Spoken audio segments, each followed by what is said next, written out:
নমস্কার, কেমন আছেন সবাই? আমি অসীমা ভিস্টোরি চ্যানেলে স্বাগত জানাই।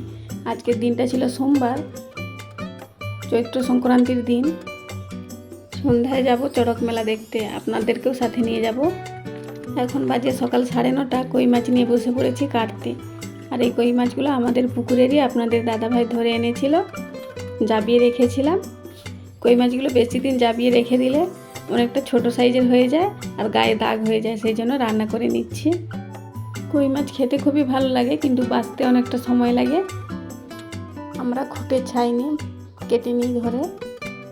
জিওল মাছ একটু পেছল হয়, হাত থেকে স্লিপ খেয়ে চলে যায়। ছাই নিয়ে ধরলে তাড়াতাড়ি মাছগুলো কাটা হয়ে যায়। ছাই দিই, তাই আমরা পরিষ্কার করে কাটি। কই মাছ কাটতে একটু বেশি সময় লাগে। মাছ কেটে ধুয়ে রেখে দেবো নুন মাখিয়ে, তারপর চলে যাব রান্নার কাছে। উনুন ধরিয়ে রান্না বসিয়ে দেব। আজ কই মাছ রান্না করব, তার সাথে রান্না করব কলার থোড়ের ঘন্ট।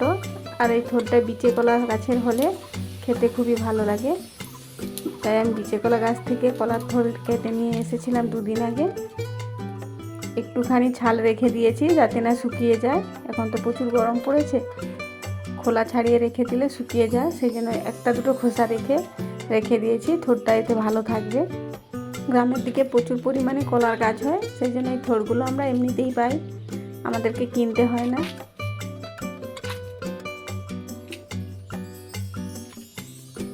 থোড়টা ছাড়িয়ে নিয়েছি, দেখুন কেটে নিয়েছি, কতটা সাদা ধপধপে আছে আর একদম নরম। এরকমই নরম কচি থোড় খেতে খুবই ভালো লাগে। আজকে আমি রান্না করব ডালের বড়ি দিয়ে। এগুলো চিংড়ি মাছ দিয়েও রান্না করে খেতে কিন্তু খুবই ভালো লাগে থোড়ের ঘন্ট। আমার কাছে চিংড়ি মাছ নেই, তাই ডালের বড়ি দিয়ে রান্না করব। আপনারা দেখতে থাকুন, এভাবে আপনারাও রান্না করবেন, খেতে খুবই ভালো হয় এভাবে রান্না করলে।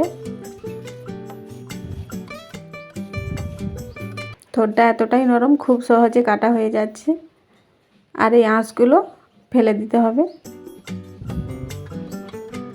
আর বিচা কলা গাছের থোড় হলে একটু কষও কম লাগে।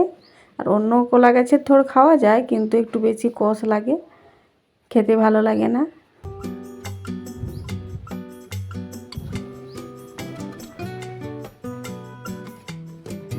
ঝুরি ঝুরি করে কেটে জলের মধ্যে দিয়ে রেখে দেব।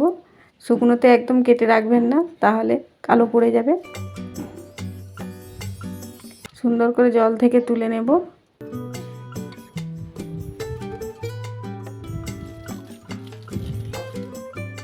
তুলে নিয়ে নুন হলুদ মাখিয়ে রেখে দেব। নুন হলুদ মাখিয়ে রেখে দিলে থোড়ের মধ্যে থেকে অনেকটা জল বেরিয়ে যাবে, থোড়গুলো অনেকটা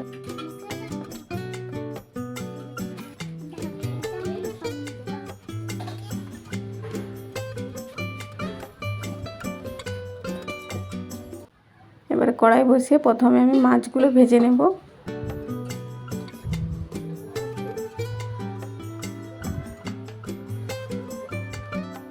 মাছটা ধুয়ে প্রথমে নুন মাখিয়ে রেখেছিলাম, এবার হলুদ মাখিয়ে নেব।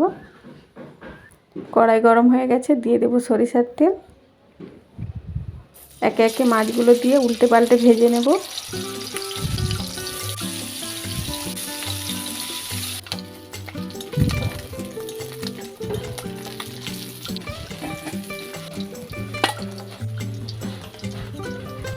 মাছগুলো ভেজে তুলে নিয়ে ওই কড়াইতে আর একটু তেল দিয়ে দেবো, আর দিয়ে দেবো পেঁয়াজ বাটা। পেঁয়াজটাকে ভালো করে কষিয়ে নেব। এবারে লঙ্কার গুঁড়ো, হলুদের গুঁড়ো, জিরের গুঁড়ো আর একটু কষিয়ে নেব। এবার দিয়ে দেবো অল্প জল, স্বাদ মতো নুন দিয়ে দেবো। ঝোল ফুটে এলে দিয়ে দেবো কই মাছ ভেজে রাখা। মাছ রান্না হয়ে গেছে, নামিয়ে নিয়ে ওই কড়াইতে তেল দিয়ে ভেজে নেব ডালের বড়ি। এগুলো বিউলির ডালের বড়ি দিয়েছি। বড়িগুলো ভেজে তুলে নেব। এবার আলু ভাজার মতো করে সরু সরু করে কেটে রাখা একটা আলু বড় সাইজের, সেগুলোও ভেজে নেব।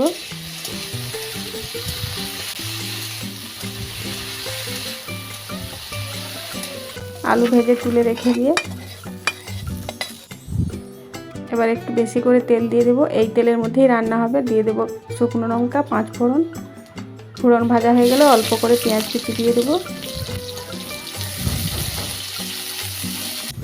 পেঁয়াজটা ভাজা ভাজা হয়ে গেলে দিয়ে দেবো লঙ্কার গুঁড়ো, হলুদের গুঁড়ো।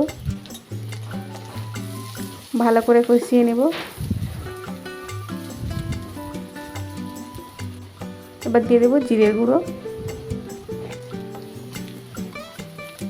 কলা থোড়ের ঘন্ট একদম হালকা মশলায় রান্নাটা করলে খেতে খুবই ভালো লাগে, এতে বেশি মশলা লাগে না।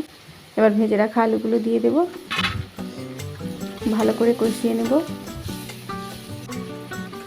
এবার দিয়ে দেবো নুন হলুদ মাখিয়ে রাখা মোচা, একটু হাত দিয়ে ডলে নিয়েছি, তারপর দিয়ে দিচ্ছি। এবার নাড়তে থাকবো। এই রান্নাতে আর কোনো জল দেব না, এতেই রান্না হয়ে যাবে। স্বাদ মতো নুন দিয়ে মিশিয়ে নেব। এবার ঢাকনা চাপা দিয়ে দিয়ে রান্নাটা করে নিতে হবে।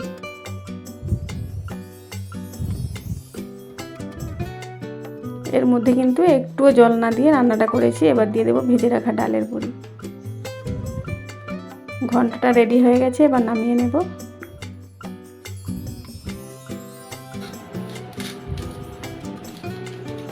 এবার আমরা দুজনে খেতে বসে গেছি, আপনাদের দাদা ভাই আর আমি। থোড়ের ঘন্ট আর কই মাছ দিয়ে। চলুন খাওয়া দাওয়া শেষ করি, আর সন্ধ্যের দিকে যাব চড়ক মেলায়। আপনাদেরকেও নিয়ে যাব, আপনাদের দেখাবো আমাদের এখানে।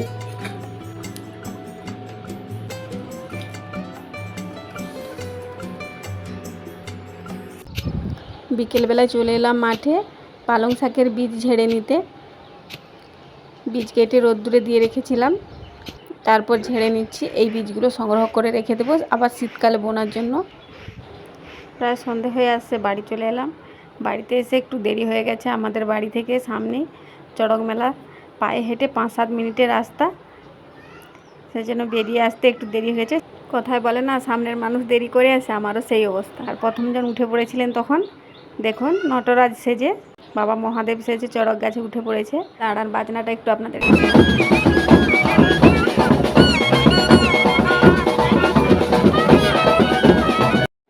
আমাদের গ্রামের পাশে গ্রাম, ছোট্ট এক গ্রাম কেশববাড়, সেখানেই মেলাটা হয়। আর প্রতি বছরই হয় এই মেলাটা। প্রায় অনেক দিনের পুরনো, কিন্তু ছোট্ট জায়গার মধ্যে ছোট্ট করে মেলাটা হয়। চড়ক মেলা, দূর দূর থেকে লোকজনও আসে প্রচুর দেখতে। দ্বিতীয়জন উঠে পড়েছেন খেলা দেখাতে, উনি বেত খেলা দেখাচ্ছেন। দেখুন এই দৃশ্যটা দেখে মনের ভেতর কেমন ভয় লাগছে, মনে হচ্ছে যেন যদি ছিঁড়ে পড়ে যায় কি হবে তখন। মেলা মানে আনন্দের জিনিস, কিন্তু চড়ক মেলাটা দেখতে এলে ভয়ে গাটা শিউরে ওঠে। এখন বাজি পোড়ানো হচ্ছে, বাজি পোড়ানো দেখতে দেখতে চলুন আজকের মতো ব্লগটা এখানেই শেষ করি। আপনারা সবাই ভালো থাকবেন, সুস্থ থাকবেন, সাবধানে থাকবেন। আর ব্লগটা কেমন লাগলো কমেন্ট করে জানাবেন। বাজি পোড়ানো শেষে রাত্রে অনুষ্ঠান একটা সময় ধরে এসেছি, প্রায় 9:30 10টার কাছাকাছি বেজে গেছে। এবার বাড়ি চলে যাব। আজকের মতো ব্লগটা এখানেই শেষ করছি।